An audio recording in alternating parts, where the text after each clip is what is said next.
How far can $3 get you in 2026?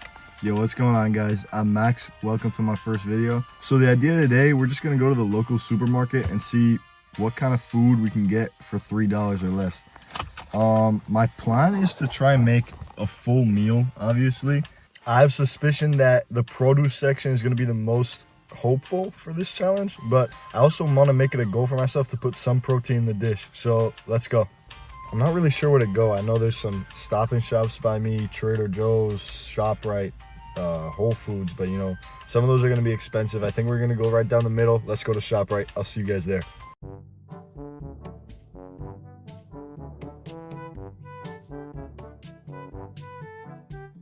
All right, guys, we're here. We got the $3. Let's see what we can get. These red peppers are calling my name, but $3.29 a pound. Don't know if we can stretch that.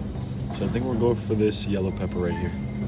So as you guys saw, we did get the sandwich on the random food generator, which is, you know, I think it's pretty good. We can work with that. So, you know, I'm kind of eyeballing the prices right now. It's $1.79 a pound, I believe, for this pepper. So it should be only a few cents from what I'm feeling out over here. But for sandwich ingredients, we can really go with anything. I think the most expensive though is going to be the bread. So let's see what we can do. I'm looking at some cheese right now. Let's see. I'm looking at these cheese prices and it's looking like they're out of our budget, guys. So let's keep going. I guess we'll go to bread. All this bread here is way out of our budget. But I have an idea. If you come over here, you see that we can pick up a plain bagel for $1.29. So that's the plan. I think we're doing pretty good for a sandwich. I mean, $1.29, that pepper is only gonna be a few cents. Like, we're doing pretty good, but what constitutes a sandwich? I think we need some deli meat. I'm looking around here. All this stuff looks to be outside of our budget.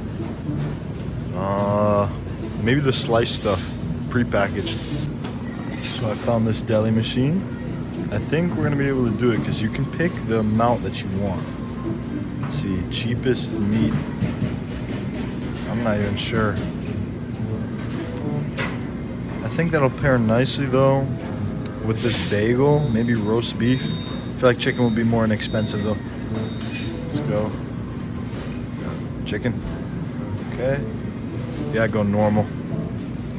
Let's see the price here. Oh my goodness, $11.99 a pound. This isn't looking good, guys. Okay, $7.99. Let's see how low they can do the quantity. Fourth pound, $2. That won't fit. Our bagel's already $1.29. Let's return. Excuse me. Yeah. Are you guys able to cut like meat less than a fourth of a pound? Meat? Yeah. Okay. Yeah, that's all official. All right, thank you. All right, I'm looking at the menu prices over here. Let me show you guys.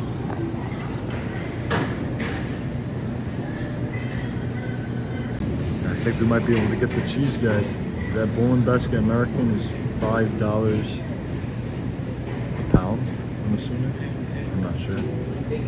So I'm just gonna ask for a slice of that. I know it's gonna be a weird question, but I don't know why I'm surprised that they did this, but I asked the deli guy, I said, let me get some of the cheapest cheese and the cheapest meat, and I just want one slice of it. He starts laughing, but look at this, guys. We were able to secure some Swiss cheese, a slice for 12 cents, and then, one second. And then a slice of cooked ham for 27 cents. This is a steal, guys. I think we even have a little bit left for maybe a squirt of a condiment or something, so let's go get it. I'm gonna go weigh this at the self-checkout actually, and then at my own house, I'm gonna go check the condiments. I'll weigh that and get the price for that. So let's see where we're at right now.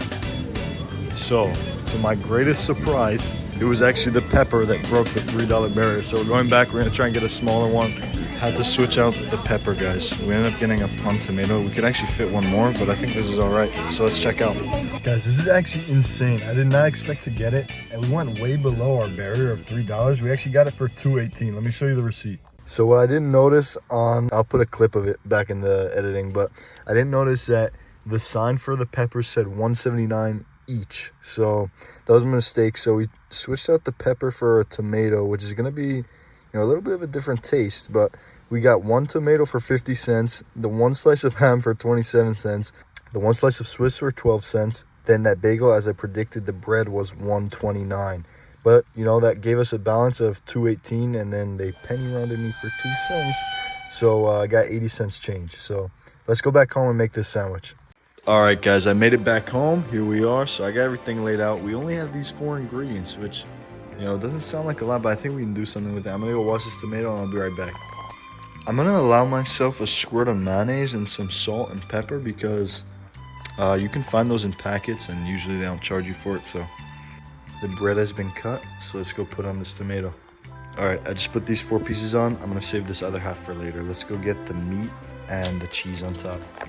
Actually, before that, I'm gonna put some mayonnaise on this. Now I'm thinking about it, I definitely could have got like an extra slice of ham or maybe like a slice of cheese extra, just because yeah, we were at $2.20 when I bought it, so it's kind of a shame, but I think it'll still be good with this. So let's see. Ham is on, actually a pretty big slice, so I'm pretty happy with that. Oh, look how thin this Swiss is, bro. All right, I guess it's fine since I'm like double layering it like this. I think the ham will already have a little bit of a nice salty taste, so I'm just gonna add a little bit of pepper.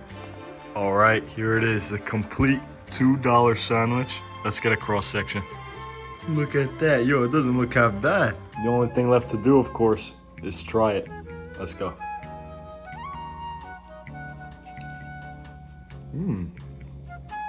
Wow. Guys, this was genuinely so delicious and so filling. So let's discuss the realisticness of doing this. It looks like the food that I made is about 350 calories. Obviously, 300 calories is nowhere near what you're supposed to eat, which is about 2,000 to 2,500 calories a day. But for $3, if you're able to do this, and you can go out in bulk if you have like $10 or something and buy ingredients like this, which is typically what people do. And if you're living on a budget, then yes, I think it's realistic. If you're living on a budget, you're not gonna have much of a variation in what you eat. The food that you buy isn't gonna be of the highest quality, and all the stuff that I bought in this video was the lowest price I could possibly get. For what I bought though, the taste was pretty good. The way the tomato mixed with the meat and the cheese, it tasted great. And I know that you can get mayonnaise packets, ketchup packets, like all this sauce stuff. If you go to a restaurant, they'll often give it for free. You just go to one of those food chains like McDonald's, they have them just lying there, you can just take them. I'm gonna put up some prices over here of the average prices. I'm over here in New Jersey, and bagel prices, if you've been in New Jersey, can skyrocket. I mean, I've seen cheap bagels from like local places that are like $6, $9, but you know, if you're going in the city or something, you can find bagels that are reaching double digits. If you're someone that's willing to put in the time, which is I think the biggest concern with doing this, because just being in the grocery store, I was almost there for an hour waiting in line at the deli, trying to find all the stuff. But once you have all that figured out, you know, I'm sure you can put it down to 30 minutes or so. Budgeting like this shouldn't be too much of a concern. But yeah, guys, thank you for checking this out. I'm just gonna put some extra stuff here for the end of the video. This is my first video, so the goal of this channel is just to teach financial stuff. I'm really just trying everything right now. I just turned 18, so I'm doing all sorts of side hustles and stuff, but I really love the topic of finance in general. If you guys are interested in this, just let me know any video ideas, and if you enjoyed this video, I also make more financially driven, like side hustle type of content on my TikTok and Instagram, so check that out, guys. Let me know if you enjoyed the video. Thank you. Comment anything. Peace out, guys.